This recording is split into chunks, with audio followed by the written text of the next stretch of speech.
Last year வந்து நம்ம 10 years 10th anniversary ஸ்டார்டிங்ல இருந்து இருந்த மோகன் சார் நம்ம டிஸ்ட்ரிபியூட் பண்ணோம். அதே மாதிரி ராமகிருஷ்ணன் 2 பேரும் 5 இயர்ஸ் ஸ்டார்ட் பண்ணாங்க. ஸோ இந்த தடவை வசந்த் நம்மளுக்கு 5 இயர்ஸா த பெஸ்ட் இன் சர்வீஸ் எல்லாத்தையும் புரிஞ்சு என்ன வேணும் அப்படின்னு எடுத்ததுனால ஸோ அவரை இந்த தடவை டிஸ்ட்ரிபியூட் பண்ணாங்க சார்.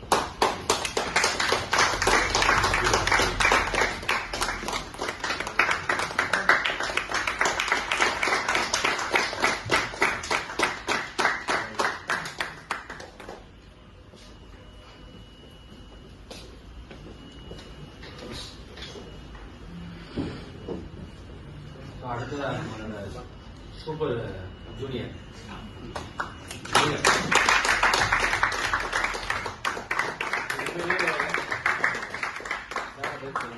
ஆக்சுவலா ஸ்கூல் டிஸ்கண்டினியூ. அப்பா வந்து கடை வச்சிருக்காரு. ஸோ அவர் கோயில் வாசல்ல இந்த சமயபுரம் கோயில் வாசல்ல ப்ரிடாமினெட்லி அங்கதான் அவரும் நிறைய இருந்தாரு. ஒரு கட்டாயத்தின் மேலதான் உள்ள வந்தார். பட் வந்த நாள்ல இருந்து கத்துக்கிட்டது இன்னைக்கு எந்த ப்ராடக்ட் எங்க இருக்கும் எல்லாமே தெரிஞ்சுக்கணும். இன்னைக்கு வர அவர் ஸ்கூல்ல அதுல இருந்து பாஸ் அவுட் ஆகி வந்து இங்க வந்து நேரம் ஜாயின் பண்ணதான் இன்னைக்கு 5 இயர்ஸா லீவ் போடுறதா இல்லாம பக்கா வர்றது எல்லாமே தான் ப்ராடக்ட் எல்லாமே தெரியும்.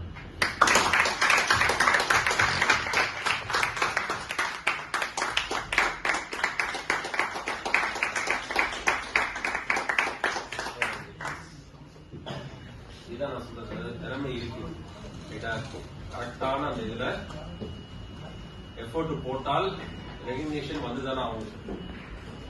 இது நிறைய இருக்கா. நம்ம என்னோட இதுவே சொல்றதே எனக்கு தான், எனக்கும் சாப்பிட்டு பாடையெல்லாம் சொல்றதே இல்லைன்னா நம்மளோட மைண்ட் செட்டை தான் நம்ம அது சரியில்லை இது சரியில்லைன்னு சொல்லிக்கிட்டே இருக்குமோ தவிர சரி நீங்க படிப்போ இதுவோ எதுவுமே இது கிடையாது. நம்ம பேக்ரவுண்ட் இது எதுவுமே ரீசன் கிடையாது.